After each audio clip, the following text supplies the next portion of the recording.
Terima kasih kita semua dapat berkumpul di ruangan ini, dan saya akan sedikit memaparkan yaitu tentang aksi nyata saya tentang budaya positif. Nah, sebelum ke budaya positif, saya akan memaparkan yaitu menurut Ki Hajar Dewantara. Kenapa Ki Hajar Dewantara itu menyuruh kita untuk mengikuti kegiatan calon guru penggerak? Karena di dalamnya tujuan pendidikan adalah menuntun kita untuk merubah siswa-siswi kita untuk lebih baik lagi. Yang di dalamnya itu ada kodrat anak. Apa itu kodrat anak? Kodrat anak itu untuk kita itu harus membahagiakan anak. Contohnya, kita sebagai pendidik tidak boleh menjadi satu, penghukum, dua, pembuat rasa bersalah, terus tiga, kita harus menjadi seorang teman, terus kita tidak boleh menjadi seorang penghukum yang selalu menghukum siswa, terus kita harus menjadi pemantau dan manajer. Nah, sebelum menjelaskan apa itu penghukum, penghukum itu ibu-ibu, jadi kalau seandainya di dalam kelas kita melihat siswa-siswi kita yang sedang bermain atau tidak mengerjakan tugas, nah kita memanggil siswa itu.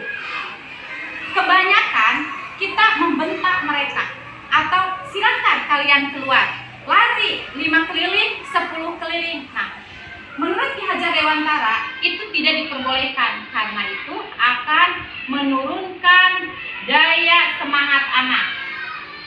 Kita harus bagaimana ibu-ibu? Nah, kita itu harus menjadi teman, pemantau atau manajer. Di sini pembuat rasa bersalah juga ada. Contohnya, kalau seandainya ada anak yang membuat kesalahan, terus kesalahan itu intinya dengan teman sejawatnya mencoret-coret buku pelajarannya, boleh kita panggil. Contoh, dia Kiki, siapa yang tadi mencoret-coret bukunya Kiki? Terus atau teman-teman yang lainnya, Bu, si Gio, Bu, si Kiki.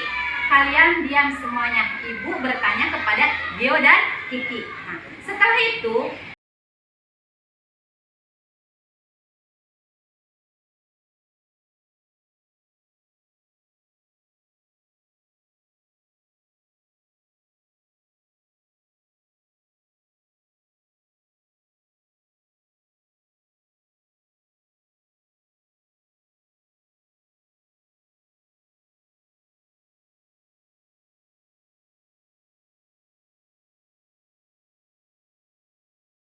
kita harus bagaimana ibu-ibu? Nah, kita itu harus menjadi teman, pemantau atau manajer.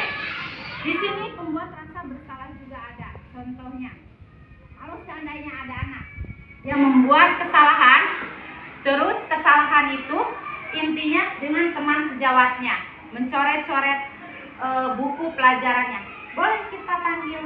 Contoh, dia Kiki, siapa yang tadi mencoret-coret bukunya Kiki? Terus atau teman-teman yang lainnya, Bu, si Gio, Bu, si Kiki. Kalian diam semuanya. Ibu bertanya kepada Gio dan Kiki. Nah, setelah itu ibu-ibu boleh dari hati ke hati, Kiki, siapa yang tadi mencoret-coret bukunya Gio? Nah, terus Kiki menjawab, Bu, saya yang mencoret-coret bukunya Gio, Bu. Saya minta maaf, Bu, dan saya tidak akan melakukan kesalahan itu lagi. Nah, itu contoh dari pembuat rasa bersalah. Nah, terus contoh sebagai kita teman kepada siswa-siswi kita. Kalau ada siswa-siswi kita yang bermain di lapangan, terus dia itu berlari-lari ke sana kemari, ya, kita rangkul anak itu. Sini, nak.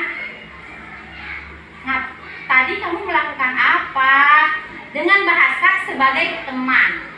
Nah, setelah itu kita sebagai pemantau. Apa itu pemantau?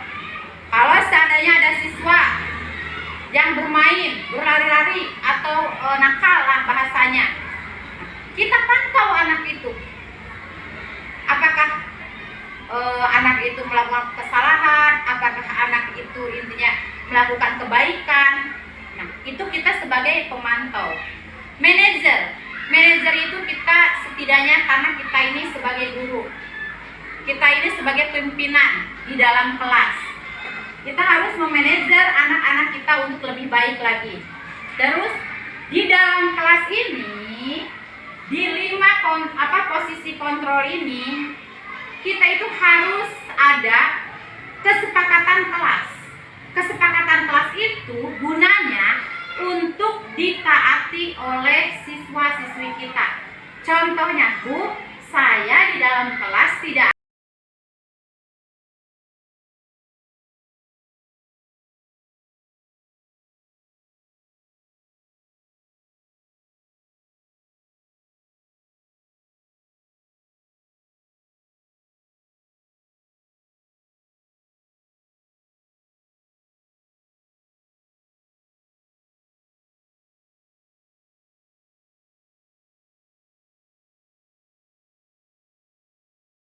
bertanya kepada Gio dan Kiki. Nah, setelah itu, ibu-ibu boleh dari hati ke hati.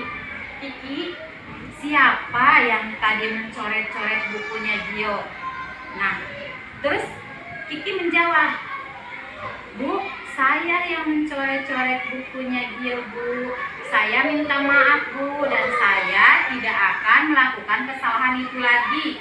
Nah, itu contoh dari pembuat rasa bersalah. Nah, terus contoh sebagai kita teman kepada siswa-siswi kita. Kalau ada siswa-siswi kita yang bermain di lapangan, terus dia itu berlari-lari ke sana kemari, ya, kita rangkul anak itu. Sini, nak. Nah, tadi kamu melakukan apa? Dengan bahasa sebagai teman. Nah, setelah itu kita sebagai pemantau. Apa itu pemantau?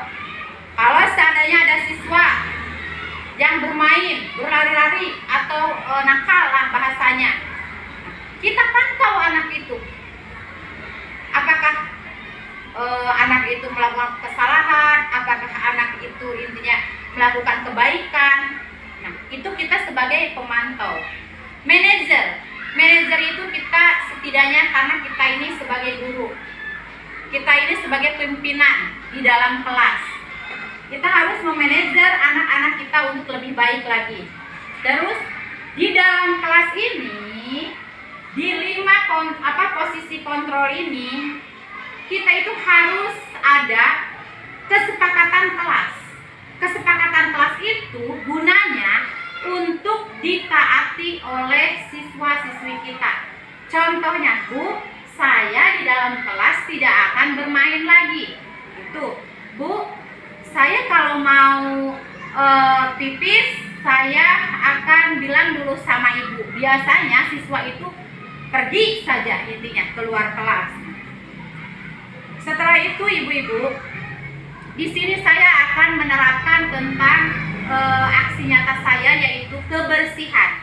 Kebersihan di sini saya menginginkan siswa-siswi di SD Bantar Huni itu layak untuk tinggal di SD Bantar Huni dengan nyaman, tidak ada sampah. Nah, sampah ini bagaimana kita menanggulangi sampah tersebut? Kita itu harus menerapkan kepada siswa-siswi kita agar membuang sampah tidak sembarangan, ya. Bagaimana caranya agar semua itu intinya terjadi? Yaitu ibu-ibu dengan cara satu, kita harus ada tong sampah di dalam kelas ataupun di luar, ya. Terus yang kedua, kita selalu mengingatkan kepada siswa-siswi kita bagaimana cara membuang sampah yang baik. Kalau seandainya ada airnya, dibuang dulu airnya, dimasukkan sampahnya. Nah, terus kita juga harus berkomitmen bersama kantin-kantin dan orang jualan di luaran sana, ya. Nah, semua itu harus kita terapkan.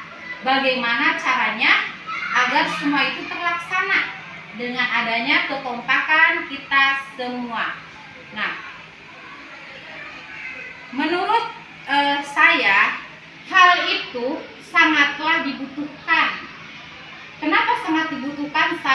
ingin menjelaskan tentang bagaimana anak-anak disiplin untuk membuang sampah, karena lingkungan kita ini belum terbiasa membuang sampah dengan baik ya. Nah, justru itu kita harus adanya kekompakan dan saling mengingatkan bagaimana kita memberitahu kepada siswa-siswi kita bagaimana membuang sampah dengan baik. Nah, itu aksi nyata dari rencana aksi nyata saya, dan sedikit demi sedikit saya sudah membiasakan kepada anak didik saya untuk membuang sampah pada tempatnya.